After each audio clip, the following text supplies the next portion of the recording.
अस्सलामुअलैकुम, मैं हूं मोहम्मद उमैर। सबसे पहले मेरे चैनल को सब्सक्राइब कीजिएगा और बेल आइकन ज़रूर प्रेस कीजिएगा ताकि मेरी हर आने वाली वीडियो आपको बआसानी मिल सके।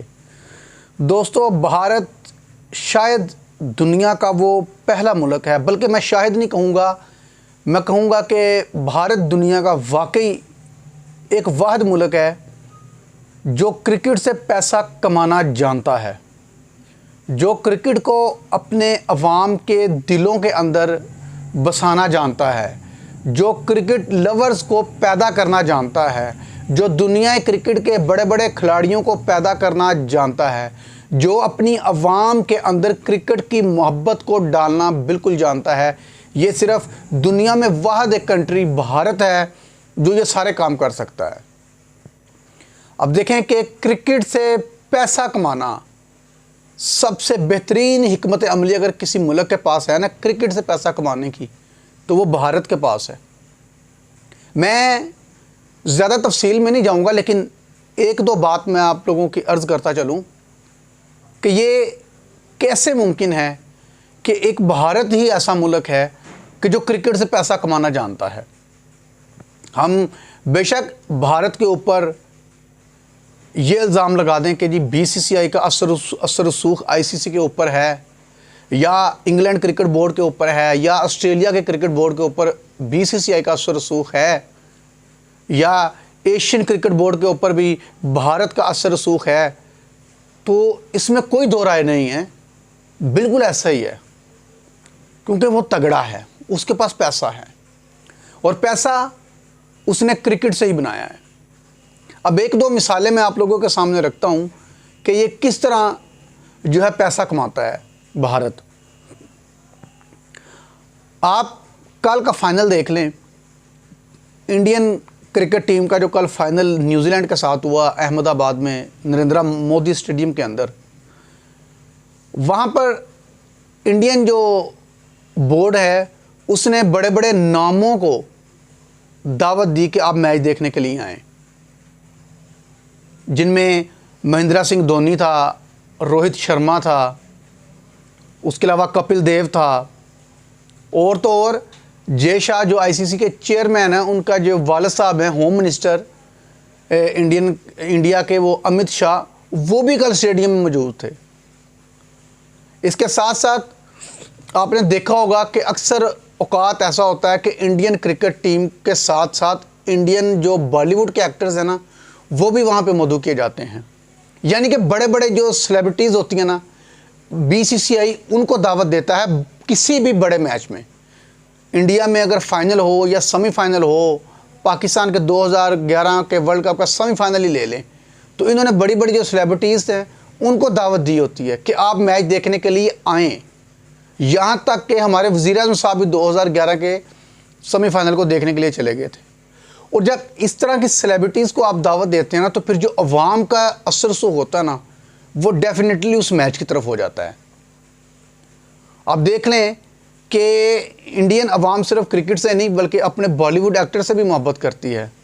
अब मिसाल के तौर पर अगर किसी को पता चल जाए कि जी Amitabh Bachchan Indian cricket team का मैच देखने के लिए आ रहे हैं, तो जितना भी अमिताभ बच्चन का फॉलोअर्स होगा ना, वो ज़रूर मैच देखने के लिए जाएगा। टिकट जितनी मर्जी महंगी हो जाए, लेकिन वो जाएगा ज़रूर। अगर अक्षय कुमार को बुला लें, जो उसकी फ़ैन फॉलोइंग्स है, जो उसके फॉलोअर्स हैं, वो ज़रूर जाएंगे मैच देखने के लिए, जो भारत में रहते हैं। आई मीन टू से कहने का मतलब ये है कि जब ऐसी सेलिब्रिटीज़ को बीसीसीआई दावत देता है ना, तो जो इनके फॉलोअर्स होते हैं ना, वो मैच देखने के लिए ज़रूर आते हैं। वो फिर ये नहीं देखते कि टिकट 500 का है, 1000 रुपये का है, 10,000 का है, 20,000 का है या लाख रुपए का है। वो ये चीज़ नहीं फिर देखते। वो फिर ये देखते हैं कि हमारा पसंदीदा शख्स मैच देखने के लिए आ रहा है, हम मैच के साथ साथ उसको भी देखने के लिए जा रहे हैं। तो वहाँ पर फिर बीसीसीआई जो है अच्छी भली कमाई टिकटों के ज़रिए कर लेता है। इसके साथ साथ जो एड्स होते हैं उनकी शक्ल में बीसीसीआई अच्छी भली कमाई कर लेता है। और सिर्फ बीसीसीआई खुद कमाई नहीं करता, वो आईसीसी की झोली में भी पैसे डाल देता है कि ये आपका भी हिस्सा है। ऐसे नहीं कहते कि आईसीसी के ऊपर जो है बीसीसीआई का असर रसूख है, बिल्कुल है, क्यों ना हो भाई, पैसा है उसके पास। और उसकी जो अवाम है इंडिया की, वो अपने प्लेयर्स के साथ मोहब्बत भी करती है। आप देख लें कि दुनिया के किसी भी मुल्क में इंडिया का मैच होना चाहिए, तो मैं कहता हूँ वहाँ पे होम ग्राउंड के अंदर उनके इतने तमाशाई नहीं होंगे जितने के गैर मुल्की इंडियंस वहाँ पे बैठे होंगे, और पूरा स्टेडियम नीले रंग की वर्दी के साथ नीला नीला हुआ होगा। आपने कल देखा होगा कि 1,30,000 बंदा, जो कि अहमदाबाद में नरेंद्र मोदी जो स्टेडियम है वहाँ पर 1,30,000 बंदे की गुंजाइश है। तो आप अंदाज़ा कर लें कि कल सारा स्टेडियम नीला नीला हुआ था। सब ने जो है ना इंडियन क्रिकेट टीम की जो शर्ट है वर्दी पहनी हुई थी वहाँ पे। तो वो जो उनकी अवाम है वो पैसा भी खर्च करती है। बीसीसीआई वहाँ से पैसा कमाता है, वहाँ से पैसा कमा के फिर अपने प्लेयर्स के ऊपर अच्छा खासा पैसा इन्वेस्ट करता है। तो आपने देखा होगा कि जो उनके उनके सपोर्टर्स हैं जो मैच देखने के लिए तमाशा ही आए हुए थे, आपने देखा होगा कि उन्होंने किस तरह अपनी क्रिकेट टीम को सपोर्ट किया और अपनी क्रिकेट टीम का मोराल बुलंद किया। दोस्तों बहरहाल ये तो बात माननी पड़ेगी कि ये हिकमत अमली जो भारत के पास है ना क्रिकेट से पैसा कमाने की, वो शायद दुनिया के किसी भी क्रिकेट बोर्ड के पास नहीं है। वो शायद मेरे वतन अजीज़ पाकिस्तान के पास भी वो हिकमत अमली नहीं है, पीसीबी के पास वो हिकमत अमली नहीं है जो बीसीसीआई के पास है पैसा कमाने की। तो ये वो चीज़ें होती हैं कि जिनसे आप पैसा कमा सकते हैं। ये तो चले मैंने आपको एक आध मिसाल दी है ना कि देखें वो अपने सुपरस्टार्स को बुलाते हैं, अपने साबका जो क्रिकेटर्स हैं स्टार्स उनको बुलाते हैं, सचिन तेंदुलकर को, वीरेंद्र सहवाग को, युवराज सिंह को। कल भी आए हुए थे यार ये स्टार वहाँ पे। और आप देख लें कि महेंद्र सिंह धोनी जैसे ही आए तो स्टेडियम में कैसा जोश व जज्बा पैदा हो गया था। तो ऑटोमेटिकली जो प्लेयर्स खेल रहे होते हैं अपने सीनियर्स को देख लेते हैं, उनके अंदर भी वो एक जोश और जज्बा, एक वलवला पैदा हो जाता है। दोस्तों हम भले इंडियन क्रिकेट टीम के ऊपर इल्ज़ामात की बारिश कर दें कि ये फिक्स करते हैं मैच, आईसीसी का असर रसूख है, ये पिच बदल देते हैं, ये दुनिया के जो प्लेयर्स उनको ख़रीद लेते हैं, टीमों को ख़रीद लेते हैं, आईपीएल की लालच देते हैं, आईपीएल में जो कॉन्ट्रैक्ट्स हैं उनकी लालच दे के ये मैच फिक्स करके जीत लेते हैं। दोस्तों कुछ भी कर लो, आप कुछ भी सोच लें, अपने दिल को तसल्ली दे दें, लेकिन 5 उंगलियां बराबर नहीं होती यार, हर मैच फिक्स नहीं होता। चले जी मैं आपकी बात मान भी लूँ कि भारत ने चलें कल का जो T20 वर्ल्ड कप का फाइनल उसमें पिच को बदल दिया, बैटिंग पिच बना दी थी। अगर न्यूजीलैंड चाहता तो टॉस जीतकर पहले बैटिंग कर सकता था ना, अच्छे रन बना लेता, बैटिंग विकेट थी, लेकिन उन्होंने कहा कि इंडिया पहले बैटिंग करे। तो यहाँ पे गलती इंडियन कप्तान की नहीं है, न्यूजीलैंड की कप्तान की है। उन्होंने फिर अच्छे खासे रन बनाए। तो जब उन्होंने रन बनाए तो वो उसी विकेट के ऊपर यार न्यूजीलैंड ने भी बैटिंग की है, उसी स्टेडियम के अंदर उन्होंने बैटिंग की है। बाउंड्रीज कोई क्लोज तो नहीं कर दी गई, दूर ही थी, फासला तो वही था जो इंडिया की दफ़ा था। लेकिन कहने का मतलब ये है कि यार कुछ भी कर लो, मैच तो इंडिया खेल कर ही जीतता है ना। तो क्या तुम्हारे हाथ पांव बंधे हुए होते हैं जब इंडिया बैटिंग कर रहा होता है या बॉलिंग कर रहा होता है? तो तुम भी ऐसा ही खेलो, अच्छा खेलो तो जीत जाओगे। साउथ अफ्रीका ने ग्रुप मैच में अच्छा खेला तो इंडिया को हरा दिया था साउथ अफ्रीका ने।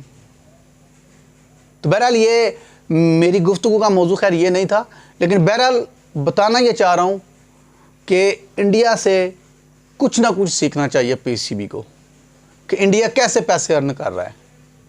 अब वो पीएसएल करवाएंगे, आईपीएल करवाएंगे, इतना पैसा वो आईपीएल में इन्वेस्ट कर देते हैं, और फिर जिसकी टीम सेमीफाइनल फाइनल में पहुंचती है, उनके सपोर्टर्स जो बॉलीवुड के एक्टर्स हैं वो, इसके साथ साथ जो उनके हीरोज़ हैं, सुपरस्टार्स हैं, राहुल द्रविड़ लगा लें, सचिन तेंदुलकर लगा लें, वीरेंद्र सहवाग लगा लें, दादा लगा लें, जब ऐसी सेलिब्रिटीज़ स्टेडियम के अंदर आती हैं तो यकीनन वहाँ की जो अवाम है, जो क्रिकेट से मोहब्बत करने वाले हैं, वो खुद ब खुद स्टेडियम की तरफ खींचे चले आते हैं। फिर वो इस चीज़ की परवाह नहीं करते कि हमने 500 वाला टिकट 1000 रुपये में परचेज़ करना है या 1000 वाला 2000 में परचेज़ करना है। वो हर सूरत स्टेडियम में पहुंचते हैं अपनी टीम को सपोर्ट करने के लिए, और इसके साथ साथ अपने हीरोज़ को देखने के लिए वो पहुंच जाते हैं। क्या ऐसी हिकमत अमली पाकिस्तान क्रिकेट बोर्ड नहीं बना सकता? बना सकता है, लेकिन बदकिस्मती के साथ हमारे यहाँ पे मामला थोड़े से उल्ट हैं। हम शायद वैसा सोच नहीं सकते जिस तरह भारत सोचता है। भारत की जो सोच है, मेरे ख्याल से, मेरे पॉइंट ऑफ व्यू के मुताबिक, भारत क्रिकेट में हमसे 100 साल आगे है। हम भारत का मुकाबला बिल्कुल नहीं कर सकते, कतई नहीं कर सकते। अगर मैं कहूँ तो मेरी बात में कोई शक नहीं होगा कि दुनिया की कोई टीम भारत का फ़िलहाल मुकाबला नहीं कर सकती। वो बहुत स्ट्रॉन्ग है, उनका बोर्ड बहुत स्ट्रॉन्ग है, उनके सपोर्टर्स बहुत स्ट्रॉन्ग हैं, उनके लवर्स बहुत स्ट्रॉन्ग हैं, उनका अपना जो मोरल है वो बहुत बुलंद है, बहुत स्ट्रॉन्ग है। वो हर लिहाज से, हर तरह से हमसे और दुनिया क्रिकेट के जो दूसरे क्रिकेट बोर्ड हैं या दूसरी टीमों के जो प्लेयर्स हैं, उनसे 1000 गुना बेहतर इंडियन क्रिकेट टीम के प्लेयर्स हैं। अब तक के लिए इतना ही। मुझे इजाज़त दीजिए। खुदा हाफिज़।